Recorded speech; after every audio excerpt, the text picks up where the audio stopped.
Hi, this is Alcam. Welcome back to my channel. Well, usually I don't talk about aviation on my channel, but I think tonight there will be an exception to this. Um, as you may have known, back in November and in December, some YouTuber named Trevor Jacobs was flying in an open airplane, and he had an emergency, and his plane crashed into some forest reserve in California, and immediately people were suspecting that something was up with this crash. So it was like 5-6 months ago. So he just got a notice from the FAA saying, in part, that his license has been revoked for a year, and he has to turn it over, or he will be fined. So that's all they can do right now to him is fine him for reckless flying and endangering. That's the conclusion. He still might be facing legal stuff down the line because he was asked about this, and he said, on the best his lawyer, he can't talk anymore about it.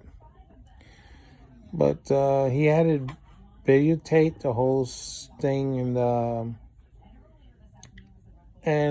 red flags were coming up more redder than this shirt here. So yeah, that's not good, isn't it? Nope, it's not. Including the fact he had one of those sticks to film with his phone, the camera, whatever it was.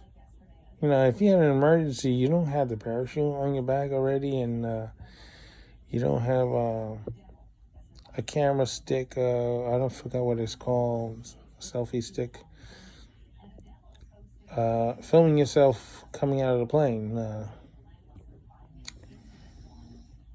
The only reason why I'm making the video, because I understand that because of him, now other YouTubers who are also pilots, now they're going to be under more scrutiny because of him. And I know the feeling about that because I used to work in the New York City subway for 33 years. I used to operate trains for a living.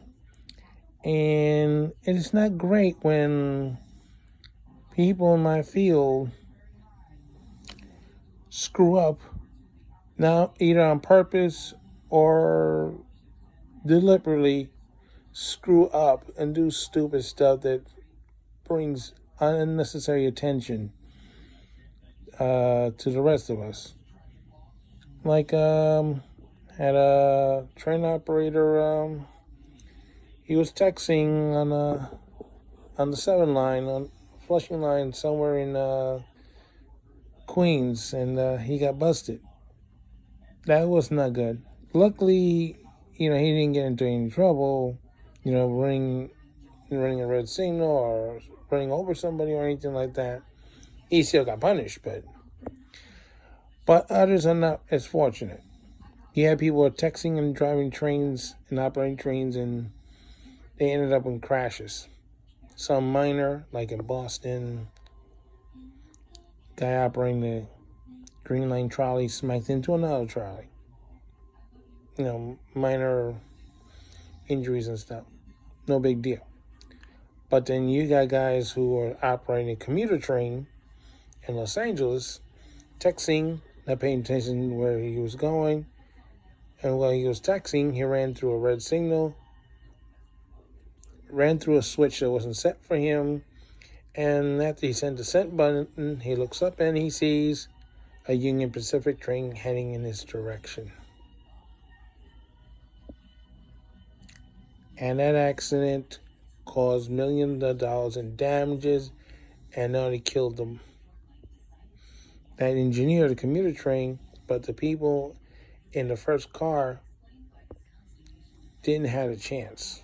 They were terribly injured or killed, squashed.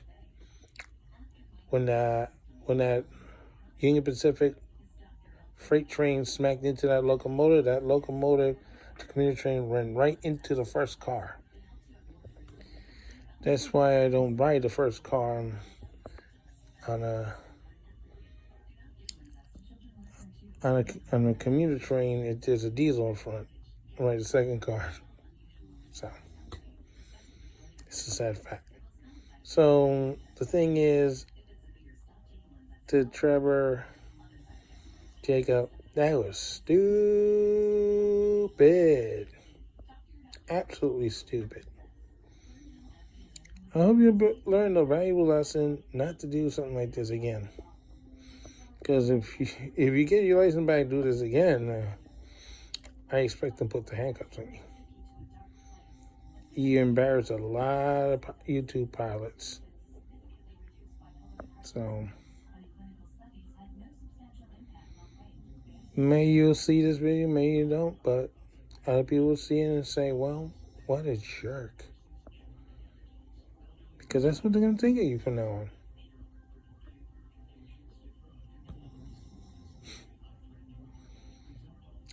Nope.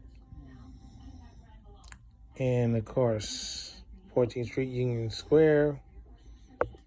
That didn't help either for us operating trains, because now we were being called drunks and crack addicts for a long time. So the moral of the story is, if you're going to do something stupid like that, think twice. So this is how Ken saying so long for now. Don't forget your stop. And don't be like him. Right, Jacob?